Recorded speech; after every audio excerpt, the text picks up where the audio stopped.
नमस्कार, SBT news में आपका स्वागत है। पेश है 17 जनवरी बुधवार सुबह 6:15 बजे राजस्थान की बड़ी खबरें।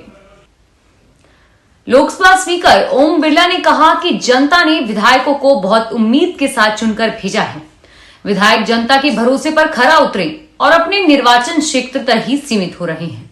विधायकों को पूरे राज्य के मुद्दों को और समस्याओं को उठाना चाहिए, लेकिन राज्य हित के मुद्दे जरूर उठाने चाहिए। विधायक अपने क्षेत्र में इनोवेशन करे और सदन में उस इनोवेशन पर चर्चा हो। बिरला मंगलवार को विधानसभा में विधायकों को ट्रेनिंग प्रोग्राम में बोल रहे थे। उन्होंने कहा कि हमारे कई महान नेताओं ने इस विधानसभा की परंपरा को बनाए रखा। भैरव सिंह शेखावत सहित कई नेताओं ने समृद्ध परंपराओं को बरकरार रखा।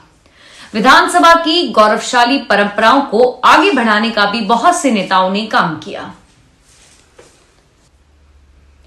अलवर ग्रामीण से विधायक और पूर्व मंत्री टीकाराम जूली को राजस्थान विधानसभा नेता प्रतिपक्ष बनाया है। अखिल भारतीय कांग्रेस कमेटी ने मंगलवार को ये आदेश जारी किए। कांग्रेस ने इस बार नेता प्रतिपक्ष के पद पर दलित चेहरे को जिम्मेदारी देने का फैसला किया है। राजस्थान विधानसभा के इतिहास में पहली बार दलित चेहरे को नेता प्रतिपक्ष बनाया गया है। अब तक कांग्रेस बीजेपी किसी ने दलित को नेता प्रतिपक्ष नहीं बनाया था और साथ ही गोविंद सिंह डोटासरा प्रदेशाध्यक्ष बने रहेंगे। अयोध्या के राम मंदिर में विराजित होने वाली रामलला की नई प्रतिमा तय हो गई है। मंगलवार यानी 16 जनवरी से प्राण प्रतिष्ठा से जुड़े अनुष्ठान शुरू हो चुके हैं, जो 21 जनवरी तक चलेंगे। दोपहर 1 बजे से भगवान रामलला की मूर्ति के निर्माण स्थल पर करमकुटी पूजा हुई। इसके बाद यजमान और श्री राम जन्मभूमि तीर्थ क्षेत्र ट्रस्ट के ट्रस्टी डॉक्टर अनिल मिश्र ने सरयू में पूजन किया। इससे पहले राम जन्मभूमि परिसर में साफ सफाई की गई और राम मंदिर को भी सरयू जल से धोया गया। वाराणसी में ज्ञानवापी परिसर में बने टैंक की 20 महीने बाद सफाई होगी। सुप्रीम कोर्ट ने मंगलवार को इसका आदेश दिया है। कोर्ट ने कहा कि टैंक की सफाई डीएम वाराणसी की देखरेख में होगी। इस दौरान टैंक में बनी संरचना से छेड़खानी नहीं होनी चाहिए। ज्ञानवापी के वजूस्थल में बने टैंक में नई 2022 में कमिश्नर सर्वे के दौरान कथित शिवलिंग नुमा आकृति मिली थी।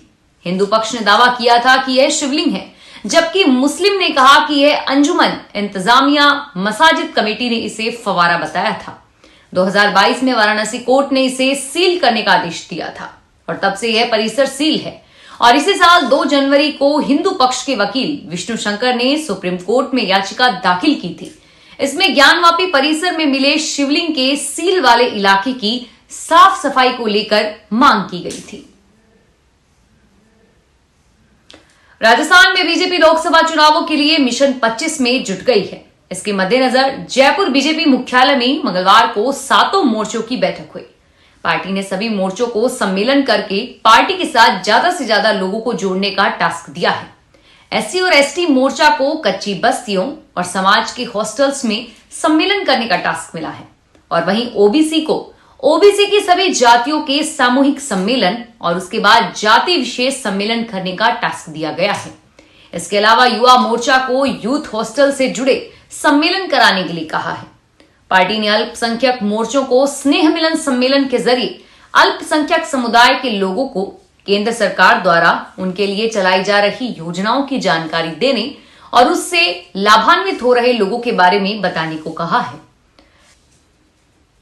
राजस्थान के भरतपुर जिले के ही भजनलाल शर्मा के मुख्यमंत्री बनने के बाद अब शहर की किसी की भी चाहत वह सीएम को अपना परिवार दर्ज कराए, लेकिन हर परिवार या छुटपुट काम के लिए जयपुर जाकर सीएम से मिलना संभव नहीं है। और इसी परेशानी को देखते हुए राज्य सरकार की ओर से भरतपुर शहर में एक कार्यालय खोला जाएगा। इसे सीएम का जन सुनवाई केंद्र नाम दिया जा रहा है और अभी अधिकारी केंद्र को लेकर कोई भी बयान नहीं दे रहे हैं। उनका कहना है कि फिलहाल राज्य सरकार से ऐसा कोई आदेश नहीं आया है। हालांकि जन सुनवाई केंद्र के लिए 2 सरकारी आवासों का आवंटन भी हो गया है। डीप फेक को लेकर सरकार 7 दिनों में नए आईटी नियम जारी करेगी। केंद्रीय मंत्री राजीव चंद्रशेखर ने कहा कि हमने इस पर 2 बैठकें की। आज के आईटी नियमों में गलत सूचना और डीप फेक के 2 प्रावधान हैं। इसका पालन करना अनिवार्य है। इसमें एक एडवाइजरी भी जारी की है। 7-8 दिनों में नए आईटी नियम अधिसूचित करेंगे। जयपुर शहर में अगले सप्ताह सफाई व्यवस्था बिगड़ सकती है। जयपुर नगर निगम ग्रेटर और हेरिटेज के करीब 8,000 सफाई कर्मचारी अगले सप्ताह 23 जनवरी से हड़ताल पर जा सकते हैं। गहलोत सरकार के समय निकली सफाई कर्मचारियों की भर्ती नहीं होने से नाराज सफाई कर्मचारी संघ ने इसका ऐलान किया है। इसको लेकर आज सफाई कर्मचारी संघ के पदाधिकारियों और सदस्यों ने बैठक भी बुलाई है। संयुक्त वाल्मीकि एवं सफाई श्रमिक संघ के अध्यक्ष नंद किशोर डंडोरिया ने बताया कि हमने 10 जनवरी को निर्देशक स्वायत्त शासन विभाग को ज्ञापन देकर 3 दिन में भर्ती के लिए प्रक्रिया शुरू करने की मांग की थी, लेकिन 3 दिन बाद भी हमारी इस मांग पर कोई सुनवाई नहीं हुई। राजस्थान में बीजेपी की सरकार सत्ता में आने के बाद 19 जनवरी से 16वीं विधानसभा का पहला सत्र आयोजित होगा और वहीं इस सत्र के बीच ही अयोध्या में राम मंदिर की प्राण प्रतिष्ठा भी होगी। मुख्यमंत्री के साथ कैबिनेट के सभी सदस्यों के शपथ लेने और पदभार ग्रहण करने के बाद आज 18 जनवरी को ही सरकार की पहली कैबिनेट बैठक भी होगी। मुख्यमंत्री भजनलाल शर्मा इस पहली कैबिनेट बैठक में कई अहम फैसले ले सकते हैं। आगामी लोकसभा चुनावों से लेकर कई नए जनहित के फैसले और पिछली कांग्रेस सरकार के कई फैसलों को पलट सकते हैं, लेकिन इस बैठक और सत्र से पहले एक बार फिर मुख्यमंत्री दिल्ली दौरे पर भी जा रहे हैं। जयपुर शहर में अमोदनी इंटरनेशनल फिल्म फेस्टिवल 2024 का आयोजन किया जाएगा। यह फिल्म फेस्टिवल 10 और 11 फरवरी को झालाना स्थित राजस्थान इंटरनेशनल सेंटर में आयोजित होगा, जिसमें सिनेमा प्रेमियों को देसी और विदेशी फिल्में देखने का मौका मिलेगा। डोला फाउंडेशन की ओर से आयोजित इस फिल्म फेस्टिवल में कई बॉलीवुड स्टार जयपुर आएंगे। डोला फाउंडेशन के संस्थापक देबोराजितोरे रे ने बताया कि जयपुर में पहली बार अमोदिनी फिल्म फेस्टिवल 2024 का आयोजन किया जा रहा है। 2 दिवसीय फिल्म फेस्टिवल में 14 फिल्मों की स्क्रीनिंग होगी। उत्तर भारत से आ रही सर्द हवा के कारण मंगलवार को हनुमानगढ़, करौली और फतेहपुर में न्यूनतम तापमान 3 डिग्री सेल्सियस के नजदीक रहा।